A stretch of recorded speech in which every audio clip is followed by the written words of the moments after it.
Box 13, with the star of Paramount Pictures, Alan Ladd, as Dan Holliday.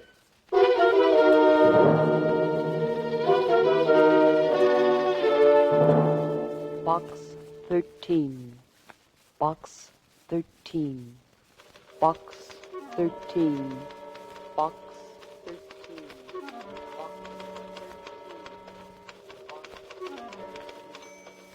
Holliday, why did you ever leave a soft job as a reporter to become a freelance writer? Or why did you ever advertise for adventure? Oh, I know it makes you feel like a kid with a box of Cracker Jack. Now you can't stop. You might run across a juicy peanut, or that grand prize is supposed to come in each and every package. But you know by now that storylines, like money, don't grow on trees. Susie, where have you been? You know where I've been, Mr. Holliday. Down at the Star-Times after the mail. Oh, yes, the mail. What's in box 13?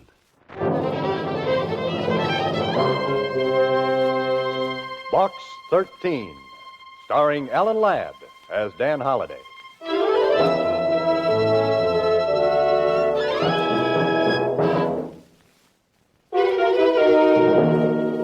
And now, Box 13, starring Alan Ladd as Dan Holliday.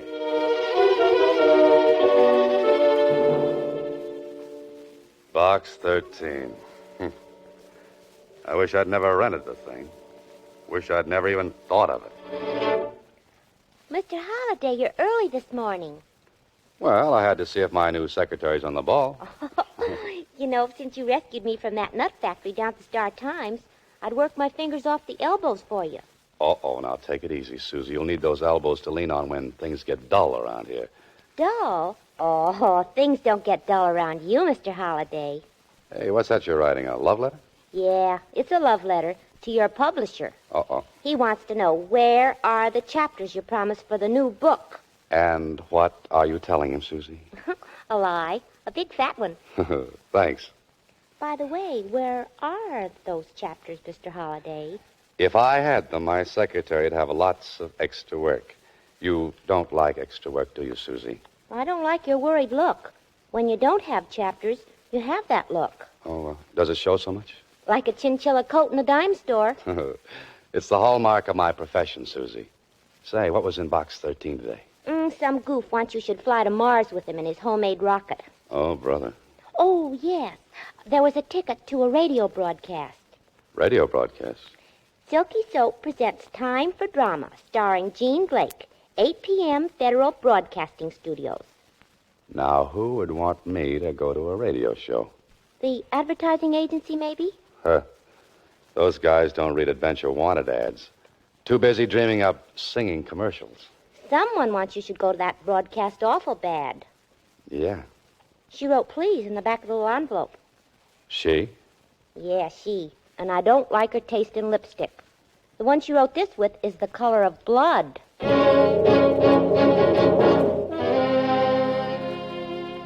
And now you have returned, my darling. I am alive again. The wind is down, but still the seas run high.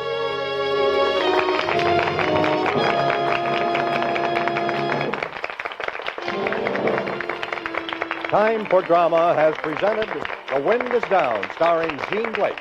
In the cast were Robert Baylor as John, Agnes Sloan as grandmother, and Marvin Masterson as the butler. This is FBC, the Federal Broadcasting Company.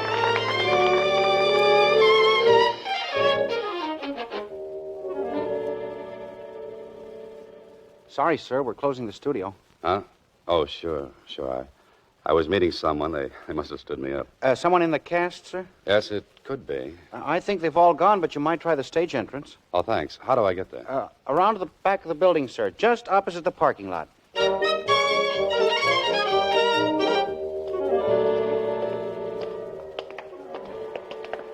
Oh, you blithering idiot.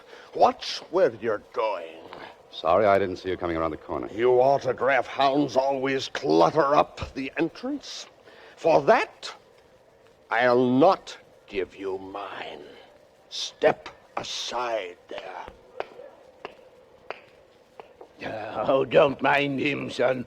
He's just an old ham. A has-been. Oh, that's a heavy hunk of ham. Who is he, Pop? Name's Marvin Masterson. Not the Marvin Masterson. Yep. He's washed up in pictures. Through on the stage, too. Does bits on the air now. Say, didn't I see him play a butler on Time for Drama tonight? Yep. How the mighty have fallen. Say, Pop, you read that like an actor. Was one once. Oh, nothing like Masterson, of course. And I can appreciate how he must feel. Well, someone else did, too, when he said, "Fame, it is the flower of a day that dies when the next sun rises." Well, you an actor, too, son? No, writer. Name wouldn't be Dan Holliday, would it? Yes, why? Got a message for you. From whom? Don't know. Found this note on my desk.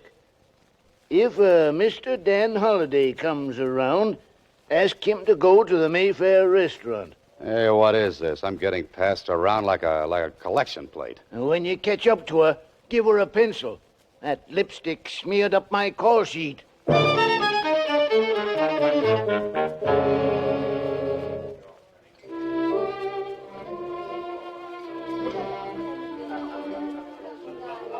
Ah, Monsieur Halliday, it is an honor to have you once more at Mayfair. You have deserted us too long. Working hard, Henri? Always. But tonight, you relax. You have fun, eh, Monsieur Halliday? What do you mean? A charming young lady waiting for you at your table.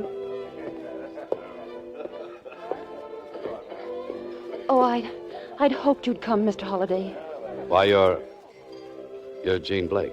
Yes. I must talk with you. We'll order later, Henri. Now, what is this all about? Oh, I suppose I am being rather mysterious. I'm used to mystery. Besides not owning a pencil, what's your problem? Pencil? Yes, that lipstick you write notes with comes off on things. Oh. I'm in danger, Mr. Holliday. Grave danger. But why come to me? I know about you in Box 13. You advertise adventure wanted. Will go any place, do anything. I need help, so...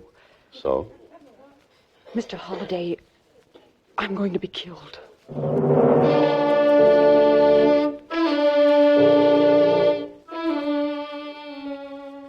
I'll do anything you ask, but you must help me. You must.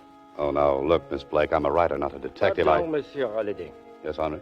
There's a call for you. May I plug in the phone? A call? Oh, sure. Excuse me, please. Hello? You're engaged in an interesting adventure tonight.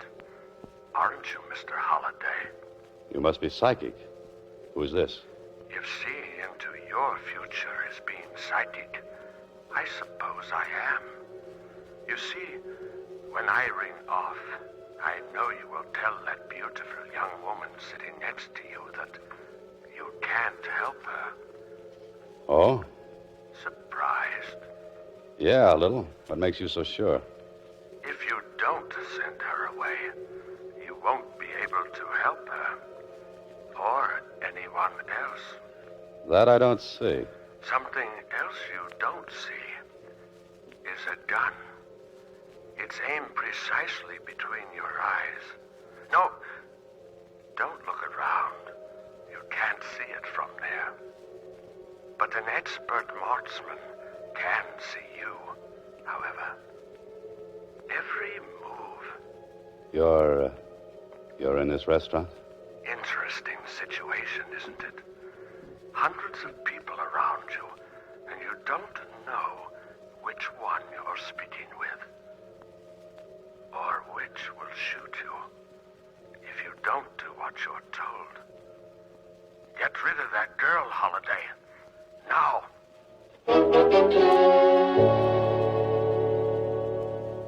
Now, Miss Blake. You will help me. But, Miss Blake, But you must. You simply must. Look, I'll pay you anything. I don't want your money, Miss Blake. I want you to see the police. You won't help me? No, That's final? that's final. Very well.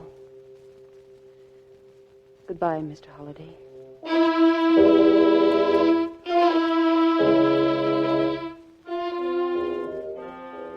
Well, nice going, Holiday. A young woman in distress pleads for help, and what do? Send her out into the night alone. But you had to do it, so that madman on the phone wouldn't hurt somebody. Now you've got to find her, and fast. Henri! Henri! Oui, Monsieur Halliday? That girl who just left, Jean Blake. Did you see where she went? Oui, monsieur. She walked towards the park.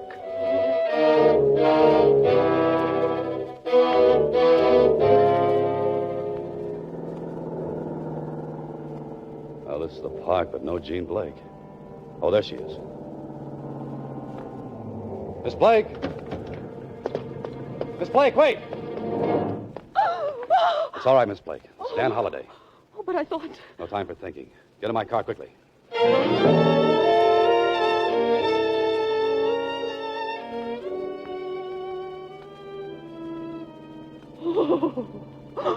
What can I do? What can I do? Oh, now, easy, Miss Blake. Take it easy. There. You'll be all right now. Come on, try to be calm. Can you tell me who's been threatening you? There's only one thing we can do. What? Go to the police.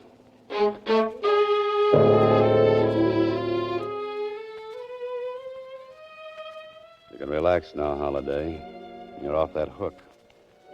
The Blake gal's probably back home, and you can bet they put a cop to stand guard at the door.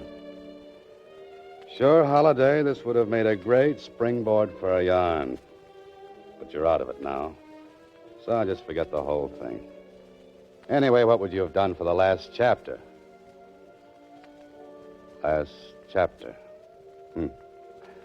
Of course, if you should go back to the Mayfair for lunch tomorrow, you just might run across something interesting.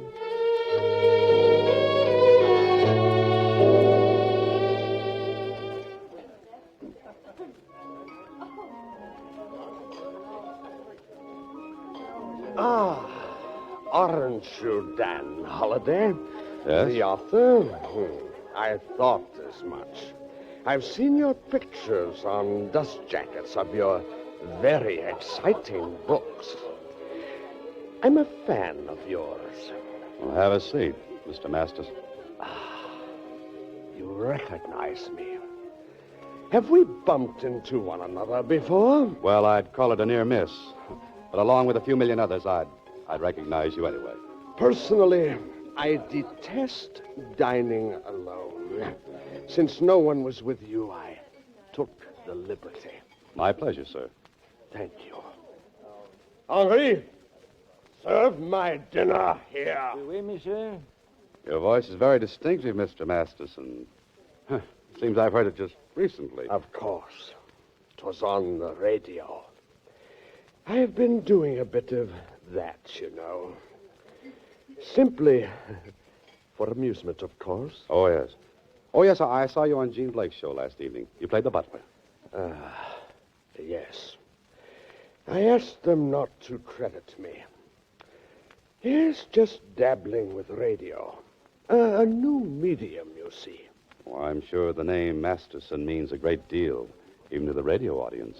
The public soon forgets. I call Monsieur Halliday. The phone is connected. Oh, thank you, Henry. Hello? Hello, Mr. Holliday. It's going to happen. What I told you about. I know it is. If only you could come now.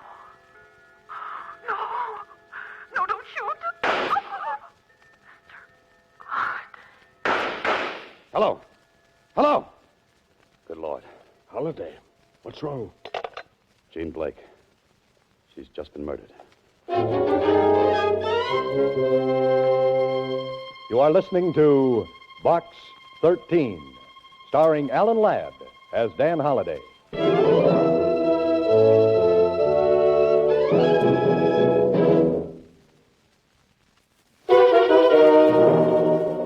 And now, back to Box 13, starring Alan Ladd as Dan Holliday. Well, what a sleuth you turned out to be, Holliday.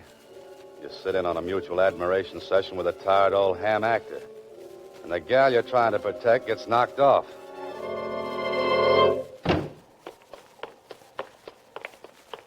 Hold it, Mac. Where do you think you're going? Miss Blake's. Miss Blake ain't seeing nobody. Yeah, that's for sure. She's dead. Dead? Are you crazy, mister? I've been here all the time. Which part of the duplex is hers? Upstairs. But you can't... Come on.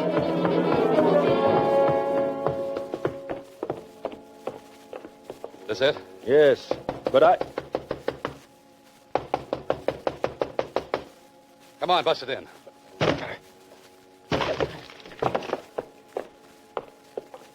See what I mean?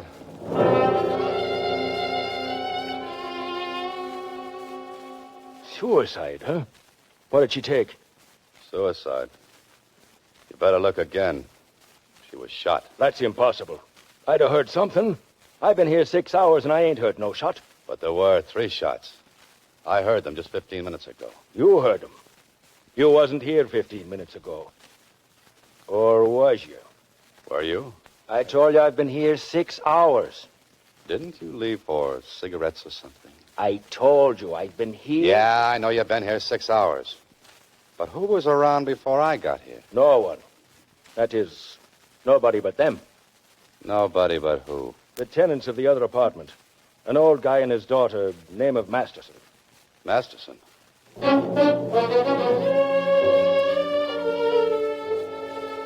Look, Mac, you know too much about this. I'm holding you till I get the inspector down here. Sure, and when you phone in, tell headquarters to send along a magician's manual. Huh?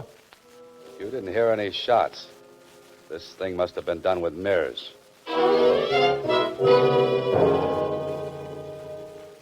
Did you talk to Miss Blake after you left her last night?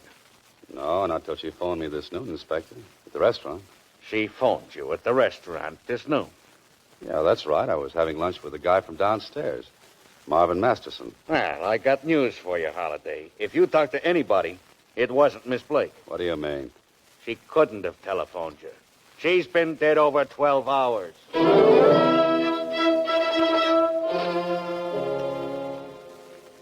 How about that? Holiday. Holiday, where's that good ear you're supposed to have? Sure, you would swear it was Miss Blake's voice. But she was dead 12 hours before. Look, Holiday, you're trying to find the last chapter. But even you couldn't write this one.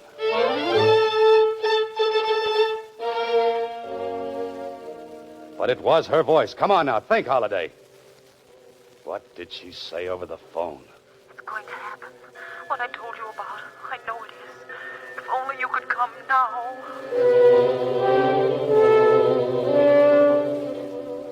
There was something else that came over that wire.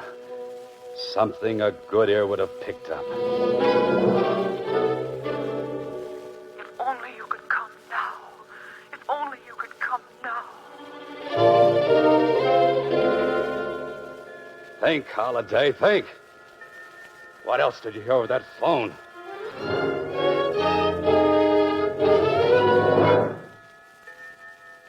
A clock. A clock sounding the Westminster Abbey chimes.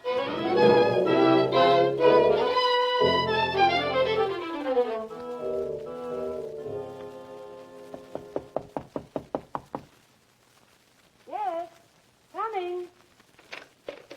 Yes? Miss Masterson? I'm Dan Holliday. Oh, yes. Good evening. Won't you come in? I'm sorry to intrude. Oh, not at all. Father told me he lunched with you this noon. Oh, yes. Is your father at home? No. Oh. Is there something I can do?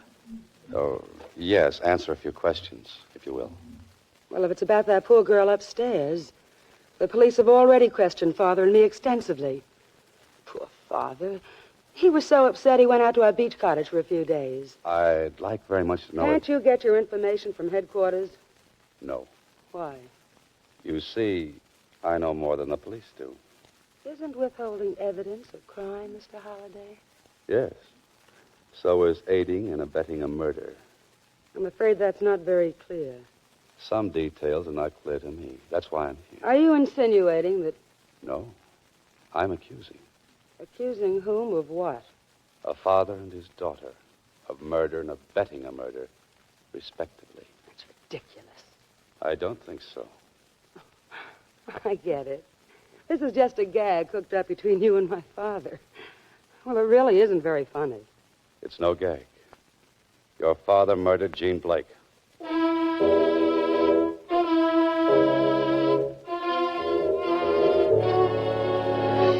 And I believe you helped him, Miss Masterson.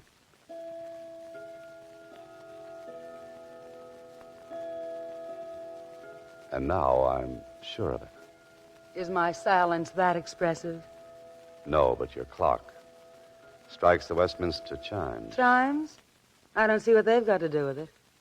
I see several things. Your fancy record player, for one. It does have an attachment for making recordings, doesn't it? Mr. Holliday, you have no right to ask questions. The police got all the information they wanted. But not the evidence to convict Marvin Masterson. I know he's a murderer. You'll have to prove that. This noon over the phone, I heard Jean Blake calling for help. Then I heard that shots had killed her. Well, if my father was dining with you at the time, how could he be the killer? I heard the murder, but not at the time it was committed. It was you, Miss Masterson, who telephoned me at the restaurant. Are you trying to say I'm clever enough to go through that shooting routine and then fake Jean Blake's voice over the phone? It was Miss Blake's voice, all right. However, I heard it 12 hours after your father killed her in this apartment. Later, he carried her body upstairs. That's fantastic. Is it? Mind if I go through this collection of records? I should find the one Jean Blake was forced to cut on this machine before she was shot to death. No, don't, please, Oh, you did play that record I heard on the phone. Yes. But I thought it was a joke Father was playing on someone. He phoned me a few minutes before and told me what to do. What did you think when you discovered Miss Blake was dead? I was frantic. You see, Father warned me to forget all about the record. He refused to answer any of my questions. Mr. Halliday, my father can't be responsible for this tragedy. He's just a broken old man.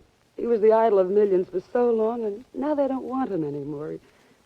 It's breaking his heart, and please, I'm begging you to forget all about this, Mr. Halliday.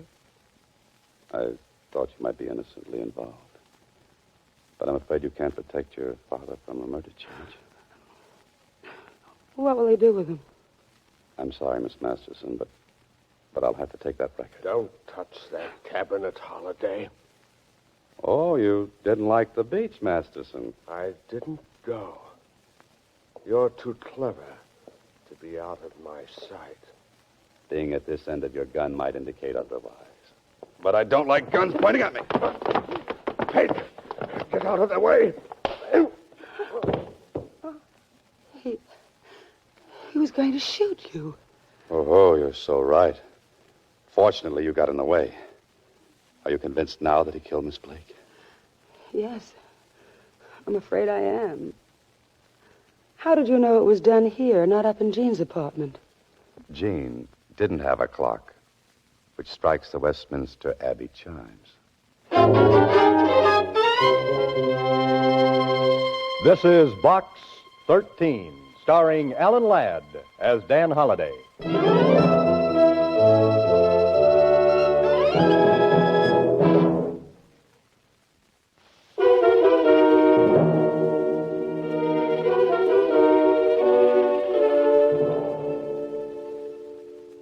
What is station high? 'Tis a proud benedict. It boasts and begs. It begs alms of homage from the throng, and oft the throng denies its charity. Holiday. What's that, Inspector? I said that Masterson was a fool. Imagine his insane jealousy of a young performer leading him into a murder plot. Oh, I know, but after all, look at it from Masterson's viewpoint. He'd been a great star, now he was reduced to playing a bit. Support of a girl he considered an upstart. Yeah. Well, it's too bad. Yes, his thinking went awry on him.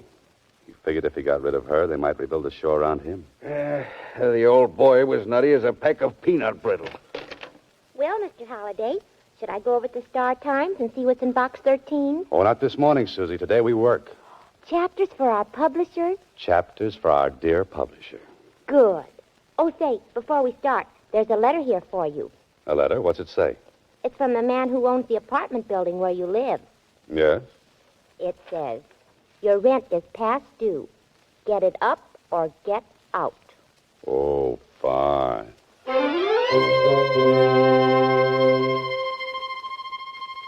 Next week, same time, Alan Ladd stars as Dan Holliday in Box 13.